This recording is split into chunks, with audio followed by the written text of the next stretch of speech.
கேட்கணும். கேட்கும் போது பெற்றுக்கொள்கிறேன் என்று சொல்லி விசுவாசத்தோடு கூட கேட்கணும். ஆமென் ஆமென் சொல்லுங்க. ஆமென்.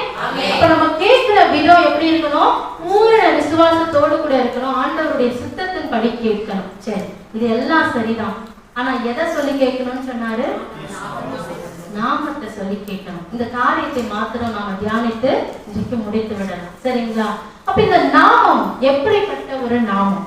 இன்றைக்கு உலகத்துல கடவுளுக்கு அநேக நாமங்கள் சொல்லி இருக்கிறாங்கல்ல. நிறைய பேர் வித்தியாசமான பேர்களை சொல்லி அவங்களுக்கு தெரிந்த வகையில நிறைய கடவுள்களை ஆராதனை செய்து கொண்டிருக்காங்க. ஆனா நம்முடைய தேவனுக்கு ஒரு பக்தம் பாடுறாரு, யெகோவா தேவனுக்கு 1000 நாமங்கள். 1000 கூட பத்தாது. என்ன செய்யாது? பத்தாது. நம்ம மூளைக்கு என்னாமல பேர் வச்சுட்டு போயிடும் இல்லையா? அப்ப நம்ம பைபிள்ல மொத்தம் எத்தனை உடன்படிக்கை இருக்குது? பைபிளை எப்படி பிரிக்கலாம்? பழைய உடன்படிக்கை, புது உடன்படிக்கை, பழைய ஏற்பாடு, புதிய ஏற்பாடுன்னு பிரிச்சு வச்சிருக்கோம். அப்ப இந்த பழைய ஏற்பாடுல ஆதியாகமம் தொடங்கி மல்கியா வரைக்கும் தேவனுக்கு அநேக காரண பெயர்களை ஜனங்கள் வச்சாங்க. என்ன பேர் வச்சாங்க? காரண பேர் வச்சாங்க. ஒரு காரணம், ஒரு இடத்துல பலிபீடம் கட்டி அந்த இடத்துல சமாதானம் வந்துச்சுன்னா யெகோவா ஷம்மான்றாங்க. ஒரு இடத்துல வெற்றி பெற்று கொண்டாங்கன்னா யெகோவா நிசின்னு பேர் வச்சிருவாங்க.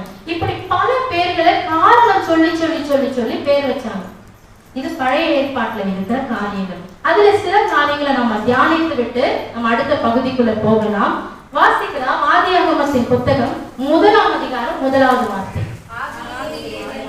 ஆதியிலே தேவன் வானத்தையும் பூமியையும் சிருஷ்டித்தார். ஆதியில யார் சிருஷ்டித்தாங்களா?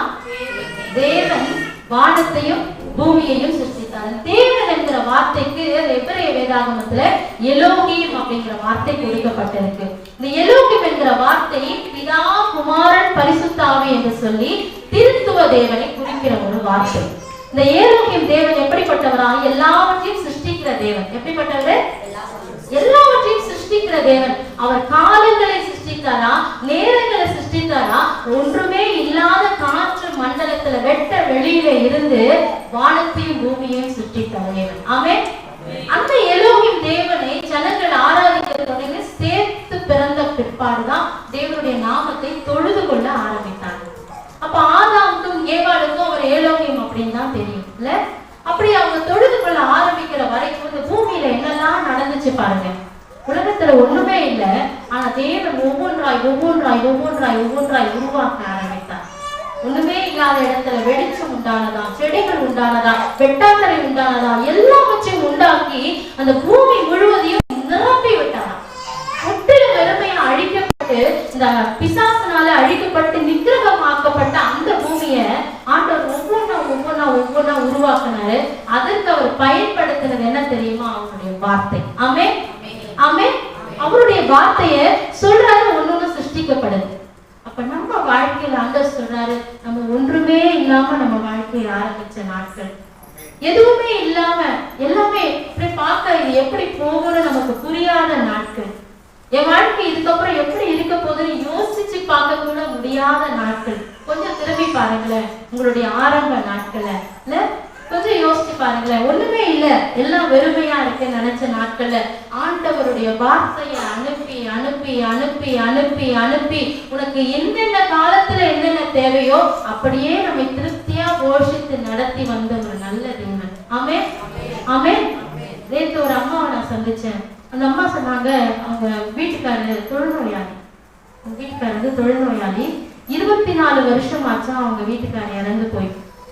எத்தனை வருஷம்? 24 வருஷம். இந்த சிஎல்டி அறைக்கிட்டதான் இருக்கிறாங்க. வீட்டுக்காரர் இறந்துட்டாரு. உங்க வீடு பாத்தீங்கன்னா சின்ன இந்த ஹாலோ பிளாக் கல் வச்சு ஒரே ஒரு ரூம், அதுக்குள்ளதான் அவங்க சமைச்சிக்கணும். கழிவறை இருக்கா இல்லையான்னு எனக்கு தெரியாது, நான் உள்ள போகல. அவ்வளோ வீடு. அந்த சின்ன வீட்டுல ஒரு லைட்டு கூட கிடையாது, லைட்டு கூட இல்லை. விளக்கு ஏற்றி வச்சுதான் அந்த அம்மா உட்காந்துருந்தாங்க. ஆனா அந்த அம்மா செய்யற கனமான ஊழியம் என்ன தெரியுமா? அந்த அம்மா அவ்வளோ நேர்த்தியா அந்த அங்க இருக்கிற பாதிக்கப்பட்ட மக்களுக்கு அந்த சீட் பிதிக்கி காயம் கட்டுற வேலை செய்வாங்க.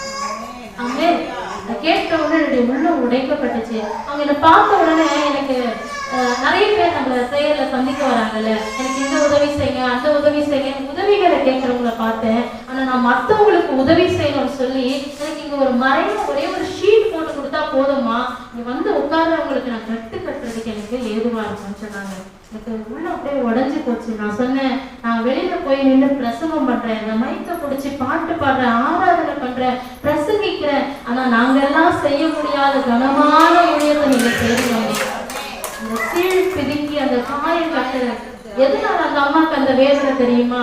அவங்க வீட்டுல ஒருத்தர் பாதிக்கப்பட்டிருந்தாங்க, அவங்க கணவர் அங்க பாதிக்கப்பட்டிருந்தாங்க. அந்த மனுஷன் பட்ட வேதனைய பாரத்தை அவங்க உள்ள வாங்கி அதை அனுபவிச்சதுனால தன்னுடைய சொந்த சரீரம், அவங்க கணவர் யாரு, நான் சொந்த சரீரம் அப்படி பாவிச்சு அவங்களுக்கு ட்ரீட்மெண்ட் பண்ணதுனாலதான் அவங்களுக்கு அந்த சகிப்புத்தன்மை வந்திருக்கு. இன்னைக்கு நமக்கு இருக்கா? நான் சொன்னேன், அம்மா அன்னை தெரசா அவங்க செஞ்சாங்க, நான் இன்னைக்கு உங்களை நேர்ல நான் பாக்குறேன், என்னால அந்த அம்மாவை பார்க்க முடியல, நான் இந்த அம்மாவை பாக்குறேன், நீங்க செய்யறது ரொம்ப வெளியேற பெற்ற ஊழியமா, எங்களை விட ஆண்டவர் உங்களைதான் கனமான இடத்துல வச்சு ஆசீர்வதிப்பான்னு சொன்னேன். அவங்களுக்குள்ள கண்ணு கலங்கிட்டு அவங்களுக்கு பதில் சொல்ல தெரியல, சந்தோஷம் அவங்களுக்கு. நம்ம செய்யறதெல்லாம் பெரிய ஊழியம் நினைச்சிட்டு இருக்காங்க. நான் சொன்னேன், உங்க கால் தூசு கூட நான் வர மாட்டேன். உண்மை அதுதானே இல்ல?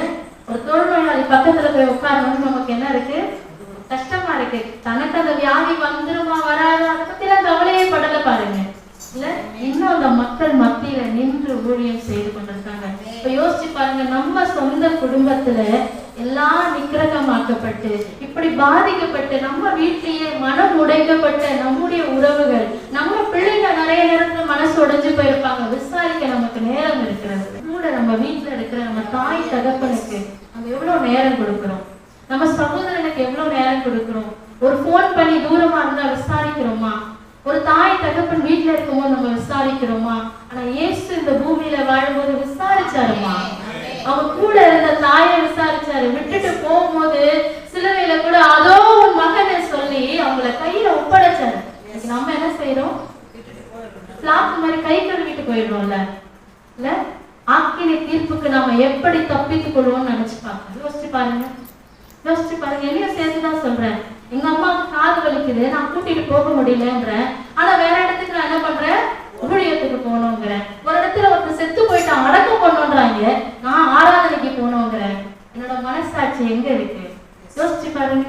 இந்த கேள்வி உங்கள் முன்னாடி வைக்கப்பட்டால், இந்த ஏலோகியமாகிய தேவன் உங்களை ஆசீர்வதிக்க சித்தமா இருக்கிறார். ஆனா அந்த நாமத்தை சொல்லி கூப்பிடுகிற நீ எப்படிப்பட்டவனா இருக்கிறாய்? நீ எப்படிப்பட்டவளா இருக்கிற? உன்னுடைய சொந்த குடும்பத்தை விசாரிக்கிறியா? உன் உறவுகளுக்கு கூட நேரத்தை செலவிடுறியா? அந்த காயம் கட்டுகிற வேலையை நீ பார்க்கிறியா? ஆண்டவர் உங்களை பார்த்து கேட்கிற. எல்லாம் வெட்டி போடப்பட்டுச்சு, ஆண்டவர் உருவாக்கினாரு. நீ உருவாக்குறியா வெட்டி போடுறியா? இல்ல நிறைய நேரத்துல இல்ல நம்ம களை பிடுங்கிற வேலையை நல்லா பாக்குறோம், ஆனா விதை விதைக்கிற வேலையை நம்ம செய்யறதே இல்லை. வசனத்தை விதைச்சு பாருங்களேன், குடும்பத்துல அன்பை விதைச்சு பாருங்களேன், கோபம் வருகிற நேரத்துல அன்பை விதைச்சு பாருங்களேன், வாய்ஸ் ரைஸ் ஆகிற நேரத்துல வாய்ஸ் அடக்கிதான் பாருங்களேன். என்ன ஆயிட போகுது? கையை தூக்குற நேரத்துல கையை தடுத்து நிறுத்துறதுக்கு ஒரு கை வேண்டாமா? நம்ம கையும் ஓங்கி இருந்தா யார் கையிலாங்க தாழ்ந்து போறது? அவ்வளவு பேர் காரி துப்புனா, ஓங்கி அரைஞ்சான், நிர்வாணப்படுத்தினா, இயேசு ஒரு வார்த்தை கூட பேசுறே இல்லை. இயேசுவின் தாழ்மை உனக்குள்ள இருக்குதா? அவர் ஏலோகியம் சர்வ வல்லமையுள்ள தேவன். ஆனாலும் கூட எல்லாவற்றையும் உள்ளடக்கி அமைதியா வந்து தாழ்மையின் கோலமா தங்கினாராம். அந்த தாழ்மை நமக்குள்ளே இருக்கணும். அவர் எல்லாவற்றையும் உருவாக்குகிற கர்த்தர். நம்ம வாழ்க்கையில எல்லாவற்றையும் அவர் உருவாக்க வேண்டும் என்று சொன்னா அவர் சித்தத்தின்படி உருவாக்கப்பட நாம் ஒப்பு கொடுக்க வேண்டும். அந்த குயவன் கையில இருக்கிற களிமண்ணா இருந்தா தான் ஆண்டவர் உருவாக்குவார். அது கல்லா மாறிடுச்சுன்னா ஆண்டவர் உருவாக்க முடியாது. ஆண்டவர் சொல்றாரு, சதையான இருதயத்தை தான் நான் எதிர்பார்க்கிறேன், உங்ககிட்ட இருக்க கல்லான இருதயத்தை எடுத்து போட்டுடு. இன்னைக்கு என்ன ஆயிடுச்சு, நிறைய நேரத்துல ஊழியமே நமக்கு விக்கிரகமா மாறி போயிடுச்சு. நிறைய நேரத்துல நானே யோசிச்சு பாக்குறேன், ஐயோ வீட்டை விட்டுட்டு வந்துட்டோமே, வீட்டுல உட்கார்ந்துருந்தா நான் படிச்சது என்ன ஆகுறது, அப்ப நான் வேலையை விடுறேனே, இப்படி பண்ண போராட்டம். இது ரெண்டுத்துக்கும் மத்தியில பெரிய சந்தோஷமா ஆண்டவருக்காக ஓடி போய் என்ன பண்ணிடணும், ஒரு இடத்துல பிரசவம் பண்ணிட்டோம். பிரசவம் பண்ணிட்டு வந்து திருப்தி இல்லையம்மா, நம்ம வீட்டுல இருக்கிற அம்மா அப்பாவை போய் விசாரிக்காம இருக்கிறோம்.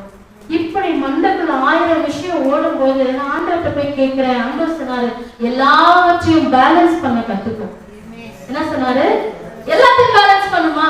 நான் இந்த பூமியில பேலன்ஸ் பண்ண என்ன மாதிரி நீ வாழணும்னா நீ பேலன்ஸ் பண்ணி ஆகணும். அப்பதான் நீ சக்சஸ்ஃபுல்லான என்னுடைய சித்தத்தை 100% பூமியில நிறைவேற்ற முடியும். கோவப்படுவாரு, ஆனா போய் பேசணும் சொன்னாரு. எங்க அப்பா கோவப்படுவாரு, எங்க அப்பா பயங்கர ஷார்ட் டெம்பர். ஆனா ஆண்டவர் சொன்னாரு, அப்பா கோவப்படுவாருதான், ஆனா அப்பா ரட்சிக்கப்பட, நீ ரட்சிக்கப்பட்டிருக்கியே, போய் பேசு. உன் கூட வேலை செய்யற மேல் அதிகாரி கடினமா பேசுறாங்க, கடினமா நடத்துறாங்க, அவங்க ரட்சிக்கப்படாதவங்கம்மா, நீ போய் பேசு. உன்னை தாழ்த்தும் போது நீ உயர்த்தப்படுவாய். வீட்டுல சொந்த கணவர்கிட்ட ஏதோ ஒண்ணு பேசும்போது நான் ஓவரா பேசிட்டேன். இப்ப வீட்டுல சொன்னாரு, உன் வாயில இருந்து இந்த வார்த்தை வராதே, கொஞ்சம் நீ பேசலையே. ஆமா, நான் ஏதோ கோபத்துல பேசிட்டேன். எப்படி அந்த கோபம் உன்னை மேற்கொள்ள நீ இடம் கொடுத்து விட்டாய்? தேவனுடைய ஆவி உன்னிடத்துல பரிபூர்ணமா இருக்கும் என்று சொன்னா அந்த கோபம் உன்னை எப்படி மேற்கொள்ள விட்டுடுவ? அப்பதான் ஆண்டவர்கிட்ட போய் கேட்டேன், நான் மன்னிச்சிருங்கப்பா. ஒப்புரவாக ஆரம்பிக்கத்தான் ஆண்டவர் நம்மை செதுக்கி செதுக்கி செதுக்கி வெளியேற பெற்ற பாத்திரமாய் அவர் உருவாக்க முடியும். அவர் ஏலோகி, அவர் சகலத்தையும் உருவாக்க முடியும். சகலமும் நிகிரகமாக்கப்பட்ட நிலைமையில இருந்தாலும் கூட அவர் உன்னை உருவாக்க முடியும். உன் வாழ்க்கையில உன் சதைகள் பிண்டங்கள் அழுகி போன நிலைமையில, உன் வாழ்க்கையில உன்னோட கடன் பாரம் உனக்கு அப்படி நெருக்கி உன்னை ஒடுக்கி போட்டு இருக்கிற வேலையில கூட ஆண்டவரால் அதுல இருந்து உருவாக்க முடியும், அதுல இருந்து மீட்டு எடுக்க முடியும். இந்த விசுவாசம் உனக்குள்ள இருக்கிறதா? அவர் ஏலோகின் சர்வ வல்லமை உள்ள தேவன். ஹல்லேலூயா. அவர் சர்வ வல்லமை உள்ள தேவன். அவரால் எல்லாவற்றையும் செய்ய முடியும், எல்லாவற்றையும் உருவாக்க முடியும்.